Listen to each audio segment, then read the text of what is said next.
బొమ్మవై ప్రతిభ చూపి బ్రహ్మాండ నాయకుడివైనావు. మాతా పితలకు ప్రదక్షిణముతో మహాగణపతిగా మారావు.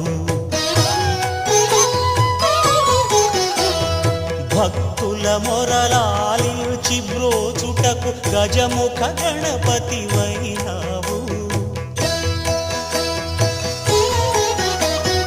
బ్రహ్మాండమునే బొజ్జలో దాచి లంబోదరుడవు అయినావు. లాభము శుభము కీర్తిని పూర్వక లక్ష్మీ గణపతివైనావు. వేద పురాణములఖిల శాస్త్రములు కళలు చాటును నీ వైభవం